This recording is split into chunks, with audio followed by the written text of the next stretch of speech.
Role Bharat role.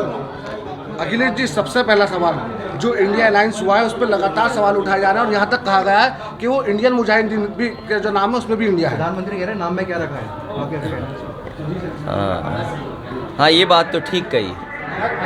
अगर ये BJP के बड़े नेता कहें कि नाम में क्या रखा है, तो फिर startup India, make in India, और फिर हम भारत का झंडा लेकर के, इंडिया का झंडा लेकर के अपना भारत का सम्मान, भारत हमारी किस ऊंचाई तक पहुंच रहा है, हम दुनिया को दिखाते हैं और बताते हैं।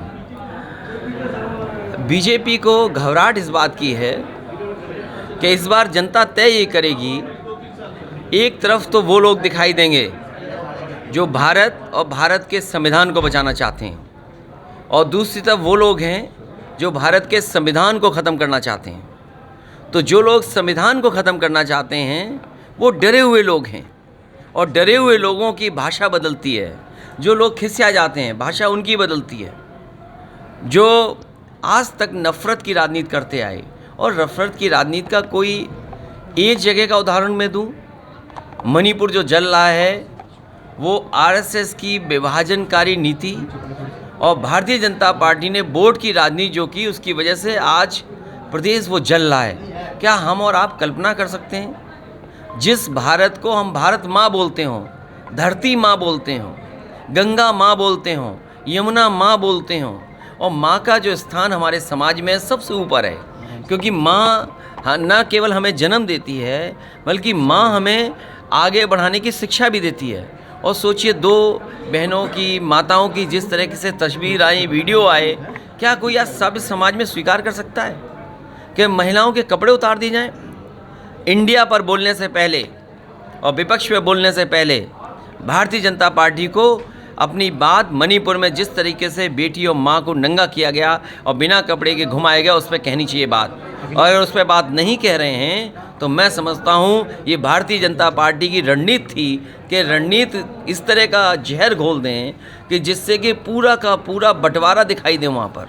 सर, मणिपुर जैसी घटना का एक वीडियो वायरल हुआ है मेरठ में भी, एक बिटिया को नंग अवस्था में नाबालिग, उसको कुछ दबंग, मुझे दुख है इस बात का कि अगर इस तरह का वीडियो आया है, और वीडियो की जांच होनी चाहिए, कौन लोग हैं, इस पर कार्रवाई होनी चाहिए। लेकिन कहीं ये भी सावधान रहना, भारतीय जनता पार्टी कुछ भी कर सकती है।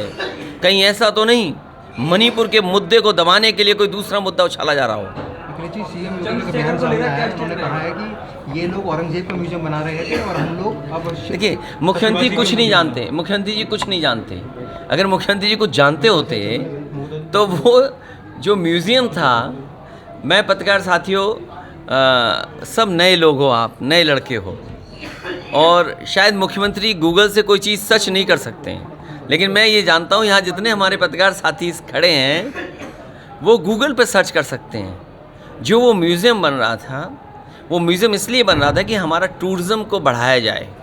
जो लोग ताजमहल देखने आते हैं उन्हें कम से कम मुग़ल सम्राट के समय पर या मुग़ल म्यूज़ियम के बहाने पूरे भारत की संस्कृति को बताया जाए, भारत की मिली जुली संस्कृति से परिचय कराया जाए, भारत की जो गंगा जमुनी तहजीब है उससे परिचय कराया जाए।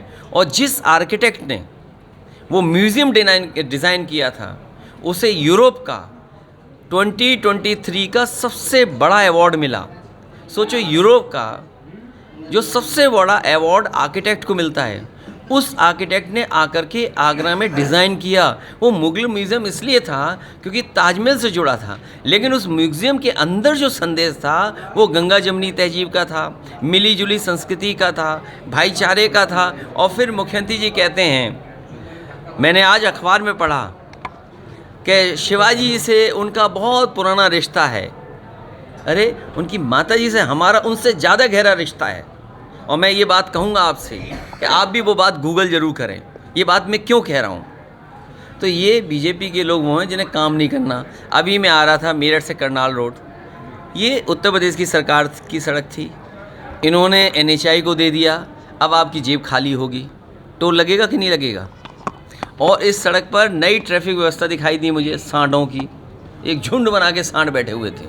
वो ये बता रहे थे कि आप स्पीड ज़्यादा तेज़ मत करो, अगर की तो आपकी जान चली जाएगी। और मुझे याद है वो दिन जिस समय एक बैंक का अधिकारी और कर्मचारी की सांड से टकरा करके जान गई थी और यहाँ पर धरना प्रदर्शन हुआ था, और जिस मुद्दे को प्रधानमंत्री ने उठाया वो भी आज तक नहीं ख़त्म हो पाया।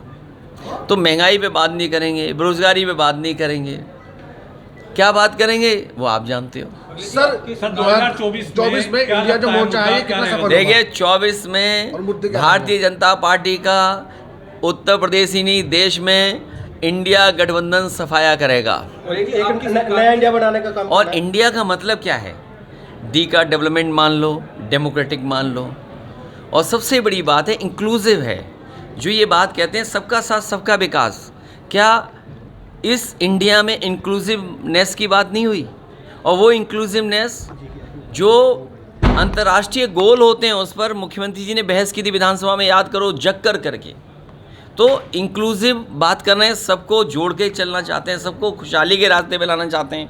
अगर इंडिया का मकसद ये है कि हमारी मिली जुली संस्कृति, इंडिया का मतलब ये है कि भाईचारा के हमारा संदेश, अगर इंडिया का मतलब ये है कि हम साथ लेकर के सबको चलेंगे, तो बीजेपी को किस बात की घबराहट है? 24 में यूसीसी और मणिपुर मुद्दा रहेगा सर? देखिए 24 में एक ही मुद्दा रहेगा, बीजेपी को हटाओ, इंडिया जिताओ। यूसीसी पर क्या स्टैंड रहेगा? अरे यूसीसी क्यों कहते हो आप? यूसीसी के खिलाफ हैं हम लोग, लेकिन उससे भी बड़ा मुद्दा है पीडीए। पीडीए क्या है? पिछड़े दलित अल्पसंख्यक मुसलमान भाइयों को कौन पूछ रहा, कौन सम्मान दे रहा है? पीडीए बड़ा मुद्दा है। पीडीए का मुकाबला बीजेपी नहीं कर सकती, ना इंडिया का मुकाबला कर सकती बीजेपी, ना पीडीए का। आप लोग उस क्षेत्र के हैं जहां गन्ने का इलाका है, बताओ भुगतान हो गया क्या? इन्होंने वही कहा था कि हम आय दोगुनी कर देंगे। सुनने में आ रहा है हिंडन में पानी भर रहा है, यमुना में पानी उफान मार रहा है। तो ये कौन जिम्मेदार है इसके लिए? लोगों का जीवन बर्बाद कर दिया इन्होंने। पानी भरा हुआ है, निकाल नहीं पा रही सरकार पानी। बताओ, जो सरकार भरे हुए पानी को नहीं निकाल पा रही है वो क्या दुनिया में आगे बढ़ेगी? और फिर बेच रहे हैं, सीएससी बेच रहे हैं ये लोग, सीएससी। अभी सीएससी बेच रहे हैं, फिर अस्पताल बेच देंगे। एक भी सरकार ने जिला अस्पताल नहीं बनाया जिस जिला अस्पताल में गरीब का इलाज हो पाए। आज मैंने अखबार में पढ़ा कि डेयरी बेच रहे हैं ये लोग, जो डेयरियां मुनाफे में चली जाती वो डेयरियां बेच रहे हैं। तो कैसी सरकार है ये? मेरे पुलिस का एक दरोगा का वीडियो वायरल हो रहा है ठोकने का, उसमें क्या कहेंगे बच्चे को? देखिए पुलिस को, देखिए मैं आपसे कहना चाहता हूँ, इतनी निरंकुश पुलिस कभी नहीं हुई होगी जितनी आज हमें देखने को मिल रहा है, और इतना करप्शन पुलिस या विभागों में कभी नहीं हुआ होगा जो आज हो रहा है। बीजेपी की सरकार ने, इन्हीं के विभाग ने ये जानकारी हासिल करने का काम किया कि कौन सा विभाग सबसे ज़्यादा करप्ट है, तो पता लगा पुलिस विभाग सबसे ज़्यादा करप्ट है। सरकार आकलन कर रही है और सरकारी जानकारी कर रही है। तो ये जो व्यवहार, बातचीत, भाषा या पुलिस को जो काम करना चाहिए था वो नहीं कर रही है, बाकी सब काम पुलिस कर रही है। अरे यहाँ पर तो आपको जिन कावड़ियों पर मुख्यमंत्री जी फूल बरसाए हों, जिन कावड़ियों को हेलीकॉप्टर से फूल बरसाया गया हो, उनकी जान चली गई। क्या 1 करोड़ और सरकारी नौकरी नहीं सरकार को देनी चाहिए? सर राली चौहान जाएंगे आप और धनपुर भी जाएंगे, क्या कहेंगे इन सब मृतकों के परिवार के लिए? दुख है इस बात का कि उन्होंने परिवार के सदस्यों को खोया, और मैंने जैसा कहा कि कावड़ियों की जो जान गई है वो सरकार की लापरवाही थी, बिजली विभाग की लापरवाही थी। इनके परिवार को 1 करोड़ और सरकारी नौकरी सरकार को देनी चाहिए, और इसलिए देनी चाहिए क्योंकि जब फूल बरसाते हैं आप, उनका सम्मान करते हो, आज उनके परिवार का सदस्य उनके बीच नहीं है, तो कम से कम आपको उन परिवारों को सरकारी नौकरी देनी चाहिए। सपा सरकार में सवाल खास विधानसभा में 10 से 11 पुलिस बने थे, लेकिन आज उनकी हालत खंडर से भी ज़्यादा। तो ये हमारे मुख्यमंत्री जी पढ़ाना ही नहीं चाहते किसी को, हमारे मुख्यमंत्री पढ़ाना ही नहीं चाहते हैं।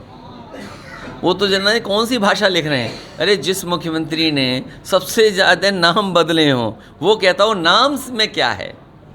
हम भी तो कहते हैं नाम में क्या है। आपका योगा देखा, नाम में क्या है। आप ऐसे ही लोग हैं, नाम जरूर रखेंगे आप, लेकिन योगा नहीं जानते आप। कैसे सरकार डगमगा रही थी, याद है? योगा करते हुए पूरी सरकार डगमगा रही थी। एक नया इंडिया बनाने का काम चल रहा है। कहाँ पर?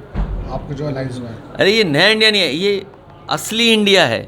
नकली लोगों को हटाना है। कुछ पार्टियां परहेज करे हुए हैं, जैसे बहुजन समाज पार्टी करे हुए हैं इससे परहेज, उस पर क्या कहेंगे? किससे? इंडिया किसी भी अलायंस से वो इस समय ना वो देखिए, मैं किसी दल के बारे में कोई टिप्पणी नहीं करना चाहता हूँ। ओबीसी को भी नहीं लिया गया उसमें, किसमें? इंडिया में। क्यों, हम क्या हैं? इंडिया अलायंस हमारे साथ कितने हैं? सब लोग हैं उसमें, ओबीसी भी हैं, सब हैं, पिछड़े दलित तगड़े सब। असुद्दीन ओबीसी की बात। अच्छा, ओबीसी की बात कर रहे सर, हो? असुद्दीन ओबीसी। अच्छा, मैं सोचा ओबीसी की बात कर रहे हो। असुद्दीन ओबीसी। देखिए, जो इस गठबंधन में आना चाहें, पटना में बैठक हुई, बेंगलोर में बैठक हुई, महाराष्ट्र में बैठक हुई है, जो बीजेपी का मुकाबला कर सकता है वो गठबंधन है ये। उनको सर बुलावा तक नहीं दिया गया सर। किसको? ओबीसी को सर। ये मुझे जानकारी में नहीं है, ठीक है सर। क्योंकि मैं